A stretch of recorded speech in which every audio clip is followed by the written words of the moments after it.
네, 어제는 해안포를 500발 이상 쏘았는데 오늘은 막말 미사일을 날렸네요. 자, 김정은 기자께 좀 여쭤볼게요. 도대체 어떤 말을 어떻게 한 겁니까? 많은 분들이 화가 잔뜩 났더라고요. 제가 그 답을 알려드리기 전에 네. 앵커님께 퀴즈 하나를 좀 드리겠습니다. 퀴즈요? 예. 그 외교 무대에서요. 네. 가장 세련되고 네. 가장 성공적인 외교를요. 네. 여성을 대하는 것과 비교한 네. 로버트 프로스트라는 미국의 국민 시인이 있습니다. 어렵습니다. 그분이 예. 뭐라고 하셨는지 아십니까? 그 제가 알 턱이 없습니다. 가장 성공적인 외교의 경우에는 네. 여성을 대할 때 네. 그녀의 생일은 결코 잊지 않는 것, 네. 하지만 그녀의 나이는 결코 기억하지 않는 아하. 것만큼 매력이 중요하다. 네. 상대의 호감, 상대의 네. 마음을 사는 것이 그만큼 중요하다라는 이야기를 했습니다. 자, 그럼 제가 이해한 것은 여성을 대할 때 성공하려면 나이는 잊으라. 다만 생일은 기억하라 이건데요. 네. 북한의 생각은 어떤지 한번 직접 들어봤으면 좋겠습니다. 같이 보시겠습니다. 저는 독일의 통일과 통합 과정에서 독일인들의 담대한 용기를 기억합니다.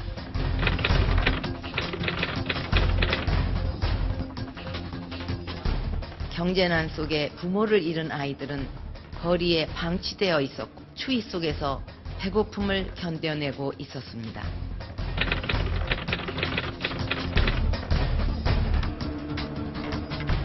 이제 남북한은 교류 협력을 확대해 가야 합니다. 동질성을 회복할 수 있는 교류 협력이 필요합니다.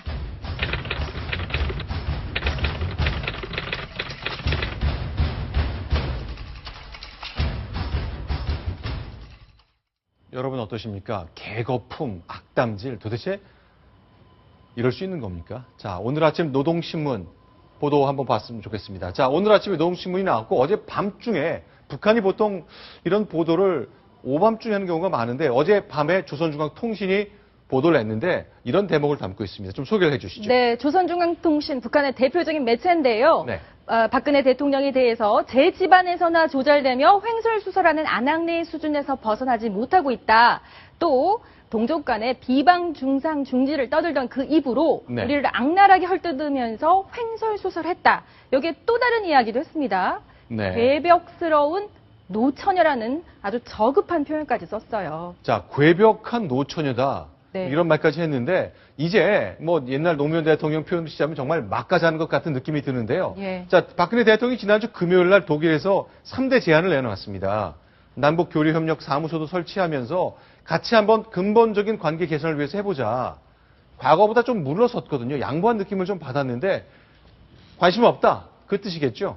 충분치 않다는 거겠죠. 네. 본인들이 생각하는 기대 수치에는 미치지 않았다 이렇게 네. 볼 수 있을 것 같고요. 네. 이제 금강산 관광 재개라던가 그다음에 대규모 경제 협력, 내심으로는 또 5.24 조치 해제 같은 것을 좀 적극적으로 제안하면서 자신들의 구미에 좀 맞춰줄 거라는 기대를 했던 모양입니다. 네. 근데 이제 좀 모호한 표현으로 네. 이 대통령이 제안한 그 기조에는 상당히 모호함이 있었지만 어떤 전격적인 드라마틱한 제안이 없었어요. 네. 그렇기 때문에 일종의 좀 기대 수치를 더 높여 놓기 위한 어떻게 보면 벼랑 끝 전술 이렇게 네. 볼 수도 있을 것 같습니다. 자, 이제 지금 이제 드레스덴 3대 제안을 지금 보고 계신데요. 이산가족 정리화는 우리가 좀 요구할 수 있는 사안이지만 어차피 이거는 서로 조치하는 거고 북한의 산모나 어린이도 지원하고요.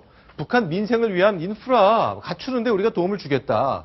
물론 여기에 차이점은 뭐냐면 달러를 듬뿍 안겨서 김정은 권부에 있는 소수가 즐길 달러는 주겠다는 뜻이 없습니다만 민생을 위해서 북한 주민 전체적으로 혜택을 볼 만한 걸 하겠다는 건데 이거 관심이 없다는 뜻 같네요. 지금 바로 말씀하신 그대로예요. 그러니까 네. 민생을 정말 생각한다면 네. 북한 주민들 굶어 죽는데 핵 개발했겠습니까? 네. 110억 원이 넘는 미사일, 노동 미사일을 뭐 하룻밤 사이에 2발이나 발사했겠어요?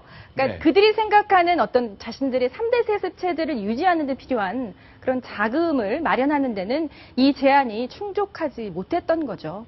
자, 우리 정부가 내놓은 반응 그런데 생각보다는 우리도 좀 마음이 상했나 봅니다. 좀 격한 표현이 포함된 반응을 내놨는데 통일부 대변인의 얘기잖아요. 좀 소개를 좀 해주시죠. 네. 북한에 대해서 그 시정 잡배도 입에 담기를 꺼려하는 표현을 사용하고 있다. 이렇게 아주 강력하게 비판을 했습니다. 네. 통일부 대변인 명이고요. 네. 그래서 지금 이 그 인터넷에서는 네. 이 시정 잡배가 무엇인지 네. 알아보는 분들이 상당히 많습니다. 네. 자, 그럼 이리저리 봅시다. 네. 북한은 관영 매체를 통해서 시정잡배도 입에 담기 꺼려할 표현을 썼다. 그러니까 북한 당국자, 그야말로 최고의 권부의 생각과 관련해서 그쪽을 시정잡배로 묘사한 셈인데 우리는 이 정도 표현까지는 잘 안 썼는데 가령 유결재 장관이 최근에 북한이 원칙을 지키지 않으면 국물도 없다 이런 말을 쓴 적은 있지만 어떠세요? 그런데 좀 아쉬운 게요. 네. 이 북한에 대해서 북한이 흔히 얘기하는 말 대 말, 행동 대 행동, 이 원칙에 따라서 우리도 똑같이 대응을 한 건데 네. 이 시정잡배라는 표현이라든지 네. 통일부 장관의 입에서 네. 국물도 없다.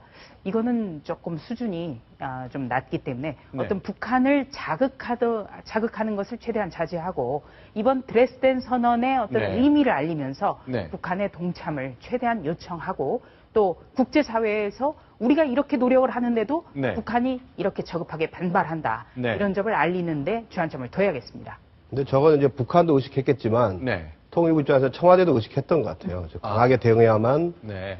그 청와대에서 야 니들 왜 조용히 가만히 있어 지금 네. 북한이 저 난리인데 근데 그런 이제 걸 의식하지 않았을까 하는 박 생각이 들어요. 대통령 본인도 말의 어떤 순화가 필요하다, 말의 격조를 높이자고 본인이 얘기했기 때문에 네. 북한과 같은 수준으로 내려가는 것은 국민들도 별로 좋아할 것 같지는 않아요. 아무래도 어제 열린 청와대에서의 그 관계 장관 회의의 분위기랄까 그런 게 좀 반영된 거 아닌가 네, 싶네요. 그래서 이제 외교관들, 고위 외교관들이 얘기하는 네. 게요. 특히 이 통일부라든지 네. 그 북한과의 일을 하는 네. 고위 당국자들은 네. 안테나를 북한이 아니라 청와대에 맞춰서는 안 된다. 네. 이런 당부를 많이 합니다.